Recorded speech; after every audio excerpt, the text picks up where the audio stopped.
Hello दोस्तों, आज हम लोग बात करेंगे वास्तविक संख्या के प्रश्नावली 1.2 की। चलिए वीडियो को शुरू करते हैं। तो सबसे पहला प्रश्न देखते हैं, निम्नलिखित संख्याओं को अभाज्य गुणनखंड के रूप में व्यक्त कीजिए। तो उसमें सबसे पहला जो क्वेश्चन दिया हुआ दिया 140। तो 140 जो है, अब इसका जो हमें करना है 140 का हमें अभाज्य गुणनखंड निकालना था। अभाज्य गुणनखंड निकालने के लिए जो है हमें इसे तोड़ना होता है सिंगल एलसीएम में। सिंगल एलसीएम में तो जैसे यहाँ पर देखिए तोड़ा गया है।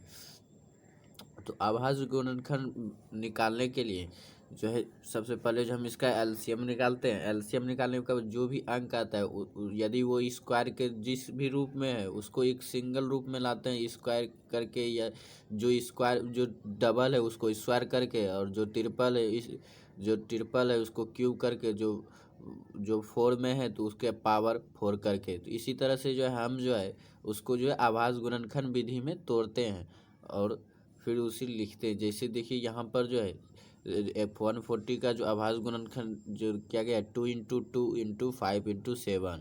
फिर जो है हम इसे जो है सॉल्यूशन करेंगे तो ये आएगा 2² × 5 × 7।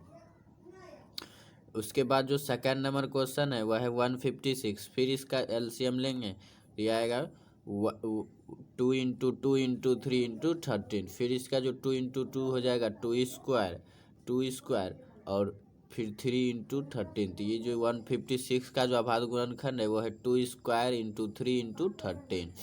उसके बाद फिर 38 का 38 × 5।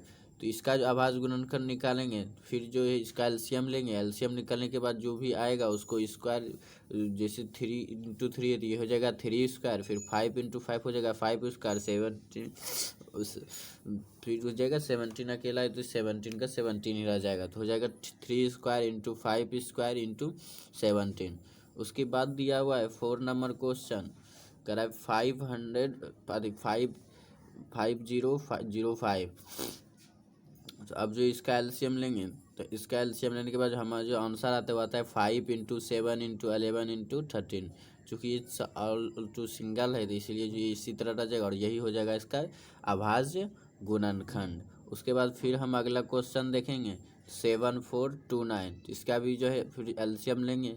एलसीएम निकालने के बाद जो आएगा उसको जो है पावर के रूप में लिखने पर, यदि वो पावर में है उसके बाद जो आंसर आएगा वही उसका अभाज्य गुणनखंड का ये होगा 17 × 19 × 23। अब है सेकंड नंबर क्वेश्चन, पूर्णांकों के निम्नलिखित युग्मों के लिए एलसीएम और एचसीएफ ज्ञात कीजिए तथा इसकी जांच कीजिए कि दोनों संख्या का गुणनफल एलसीएम गुना एचसीएफ है। हमें जो कहा जा रहा है कि हमें जो दिया आंसर में जो क्वेश्चन में 2 अंक दिया हुआ है जिसका एलसीएम और एचसीएफ ज्ञात करना, और उसके जांच के बाद बोलना है दिखाना है कि दोनों संख्या का जो गुणनफल है उसके एलसीएम और एचसीएफ के बराबर है। एलसीएम और एचसीएफ के गुणनफल के बराबर है। चलिए शुरू करते हैं। तो सबसे पहला जो प्रश्न है वो 26 × 91। सबसे पहले हम जो है 26 का जो है एलसीएम एचसीएफ निकालेंगे। तो एचसीएफ में जो होता है कि दोनों का अभाज्य गुणनखंड करके जो कॉमन फैक्टर दोनों में आता है वही उसका एलसीएम कहलाता है, एचसीएफ कहलाता है। तो सॉरी एचसीएफ कहलाता है। तो इसमें जो कॉमन फैक्टर है वो 13, तो एचसीएफ इसका 13 हो जाएगा। और उसके बाद जो कॉमन और एलसीएम जो होता है किसी भी दो अंक का उसके अभाज्य गुणनखंड का जो कॉमन और जो पूरा अंक का जो दिया हुआ है वो, और कॉमन में जो है एक सिंगल लेते हैं तो कॉमन वाला, तो हो जाएगा 2 × 7 2 × 7 × 13 तो हो जाएगा 182। तो एलसीएम हो जाएगा इसका 182। तो अब जांच करना है तो दो संख्या का गुणनफल is equal to LCM × HCF, तो हो जाएगा 26 × 91 फिर 13 × 182, ये हो जाएगा 2366 इज इक्वल टू 2366। तो देखिए दोनों इक्वल है, तो हमने जांच कर लिया कि ये दोनों जो है सही है कि दोनों संख्या का गुणनफल जो है एलसीएम और एचसीएफ के बराबर है। उसी प्रकार जो हमें फिर सेकंड नंबर क्वेश्चन सॉल्व करना है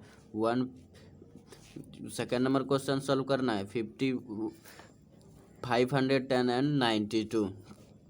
अब इसका भी जो है हम एलसीएम उसी प्रकार से निकालेंगे जैसे हमने पहले क्वेश्चन को सॉल्व किया। जो कॉमन फैक्टर होता है और उस कॉमन फैक्टर जो होता है सभी कॉमन फैक्टर का जो गुणनफल होता है वो एचसीएफ कहलाता है। तो इसमें जो एक ही कॉमन फैक्टर है वो है 2, इसलिए ये इसका एचसीएफ हो जाएगा 2। और उसके बाद एलसीएम में जो सभी जो कॉमन अंक हैं और जो पूरा जो अंक है किसी भी संख्या के आभाज्य गुणनखंड का जो सबका जो अंक होता है सिंगल वर्ग, तो वो जो है उसके गुणनफल जो है एलसीएम कहलाता है। तो ये जो एलसीएम यहाँ पर निकला है 2346 अब जो इसका फिर से जांच करेंगे तो ये हो जाएगा 5110 into 92 is equal to 2 into 2346 तो ये जो है दोनों इक्वल है। देख लीजिए ये दोनों जो है इक्वल है, तो हमने जांच कर ली। अब जो है फिर जो है थर्ड नंबर क्वेश्चन उसी प्रकार से सॉल्व करना है। अब चलते हैं हम लोग क्वेश्चन नंबर थर्ड पे। क्वेश्चन नंबर थर्ड का रहा है आभाज्य गुणनखंड विधि द्वारा निम्नलिखित पूर्णांकों के एलसीएम और एचसीएफ ज्ञात कीजिए। तो उसी प्रकार निकालना है कि 12 का फिर आभाज्य गुणनखंड लेंगे, फिर 15 का आभाज्य गुणनखंड लेंगे, फिर 21 का आभाज्य गुणनखंड लेंगे। तो इसमें जो भी कॉमन आएगा, कॉमन अंक का जो सब अधिकतम कॉमन अंक का जो गुणनफल होता है वो इसका एचसीएफ होता है। तो इसमें कॉमन है 3 तीनों में, तो ये हो जाएगा एचसीएफ 3। फिर एलसीएम निकालने के लिए उसमें जो जितने भी अंक हैं जिसको कॉमन लेने पर जो जितने भी अंकों का जो गुणनफल है वो जो है एलसीएम कहलाता है। ये हो जाएगा 420। हमने एलसीएम भी निकाल लिया। तो इसी प्रकार जो हम सारे क्वेश्चन को सॉल्व कर सकते हैं।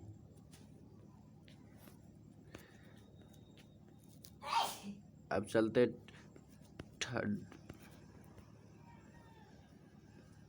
अब चलते 4 नंबर क्वेश्चन पर। तो 4 नंबर क्वेश्चन का रहा है HCF 306657 is equal to 9। HCF of 306657 is equal to 9 और एलसीएम ज्ञात करना है। तो एचसीएफ दिया हुआ है 9 और एलसीएम ज्ञात करना है। तो चूँकि अभी हमने सेकंड नंबर क्वेश्चन में पढ़ा था कि दो संख्या का गुणनफल जो उसके एचसीएफ और एलसीएम के बराबर होता है, तो इसलिए एलसीएम का जो फार्मूला निकल जाएगा वो निकल जाएगा LCM is equal to n1 into n2 by HCF, जहाँ पे n1 पहला अंक है और n2 दूसरा संख्या है। तो फिर जो है हम दोनों संख्या का गुणनफल करके जो है एचसीएफ से भाग दे देंगे, तो उसका जो आंसर आएगा वही उसका एलसीएम होगा। उसके बाद 5 नंबर क्वेश्चन कर रहा है 5 नंबर क्वेश्चन कर रहा है जांच कीजिए कि किसी प्राकृतिक संख्या n के लिए संख्या 6 पर पावर n अंक 0 पर समाप्त होता है। तो हमें जांच करना है किसी भी प्राकृतिक संख्या n के लिए जो है संख्या 6 5 n जो है 0 पर समाप्त होगा, 0 पर। तो अब जो है 6 पर पावर n का आभाज्य गुणनखंड यदि हम निकाले तो ये जो 6 को हम 2 इंटू 3 पावर होल n पर तोड़ सकते हैं। उसके बाद जो है जब कोई प्राकृतिक संख्या 0 पर समाप्त होगी उसके बाद गुणनखंड जो है 2 पावर 5 इंटू n के रूप में का होता है, क्योंकि 0 पर जो समाप्त होने के लिए जो है उसे जो है 2 इंटू 5 पर तोड़ना होगा, क्योंकि जो है जब तक अंतिम में 0 नहीं होगा तो उस पर पावर चाहे जितना भी वो 0 नहीं होगा। तो इसलिए पावर n है, यहाँ कुछ भी हो सकता है, इसलिए यहाँ 0 होना आवश्यक है, तभी जाकर जो वो 0 होगा अंत में। उसके बाद इसलिए जो है अतः 0 s पर समाप्त नहीं होगा, क्योंकि ये तो 2 इंटू 3 है पावर n है, लेकिन 0 होने के लिए 2 इंटू 5 पर पावर n होना है। तो प्रश्न से स्पष्ट है कि ये जो है 6 पर पावर n 0 पर समाप्त नहीं होगा। उसके बाद 6 नंबर क्वेश्चन कह रहा है व्याख्या कीजिए कि 7 इंटू 11 इंटू 13 डिवाइड जो है 13 और 7 इंटू 6 इंटू 5 इंटू 4 इंटू 3, उसके बाद इंटू 2 इंटू 1 प्लस 1 डिवाइड 5 भाज्य संख्या क्या है। मतलब हमें जो दिया गया जो संख्या है वो कहता है भाज्य संख्या क्या है। तो सबसे पहले ए मान लेंगे, ए जो संख्या दिया हुआ है वो इतना है प्रश्न पहले संख्या से। फिर जो आंसर इसमें जो निकल के आएगा वो आएगा 13 इंटू 78। उसके बाद जो फिर कह रहा है कि यह एक भाज्य संख्या है क्योंकि इसके अभाज्य गुणनखंड में एक को छोड़कर इसके अन्य दो गुणनखंड हैं।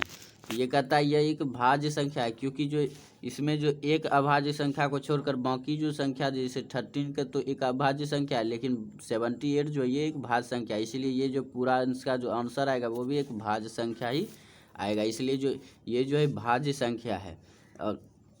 और इसी प्रकार जो है फिर बी का मान लेंगे जो दिया हुआ आंसर है उसमें भी देखिए 5 × 109 ये जो है दिया हुआ है, और यह भी कहता है यह भी एक भाज्य संख्या है क्योंकि इसमें भी अभाज्य गुणनखंड में एक को छोड़कर अन्य दो गुणनखंड हैं, और इसमें भी जो देखिए एक को छोड़कर जो है इसमें दो गुणनखंड हैं, इसीलिए जो है दिए गए संख्या का जो है दो गुणनखंड है, इसीलिए जो ये भाज्य संख्या है। उसके बाद 7 नंबर क्वेश्चन कहा जा रहा है। 7 नंबर क्वेश्चन कहा जा रहा है किसी खेल के मैदान में चारों ओर एक वृत्ताकार पथ है। इस मैदान के एक चक्कर लगाने में सोनिया को 18 मिनट लगते हैं, जबकि इसी मैदान का एक चक्कर लगाने पर रवि को जो है 12 मिनट लगते हैं। मान लीजिए कि वे दोनों एक ही स्थान पर एक ही समय पर चलना प्रारंभ करते हैं और एक ही दिशा में चलते हैं, तो कितने समय बाद वे प्रारंभिक स्थान पर पहुँचेंगे। तो सबसे पहले प्रश्न को समझते हैं कि एक चक्कर में जो सोनिया को है 18 मिनट लगते हैं। सोनिया को जो एक चक्कर लगाने में 18 मिनट लगते हैं और रवि को एक चक्कर में 12 मिनट लगाता है, और ये दोनों एक ही स्थान पर मिलते हैं, एक ही स्थान पर मिलेंगे, मिनट के बाद मिलेंगे। तो ये जो मिलेंगे एलसीएम ऑफ 18 × 12 के जो है मिनट के बाद मिलेंगे। 18 और 12 के एलसीएम के मिनट के बाद मिलेंगे। तो सबसे पहले हम 18 का जो एलसीएम निकालेंगे, तो 18 का जो एलसीएम होगा वो जो है आएगा सबसे पहले एलसीएम निकालेंगे, एचसीएफ निकालेंगे, तो जो कॉमन फैक्टर है वो एक तो 2 है फिर 3 है, तो 2 × 3 6, एचसीएफ इसका 6 हो जाएगा, और एलसीएम के फॉर्मुलाइज करने से दोनों संख्या का गुना बटे जो एचसीएफ, तो 18 × 12/6, इसका आंसर जो आएगा वो 36 है। इसलिए जो है रवि को दोनों को जो एक ही स्थान पर पहुंचने के लिए जो 36 मिनट लगेंगे, दोनों को जो एक ही स्थान पर पहुंचने के लिए 36 मिनट लगेंगे।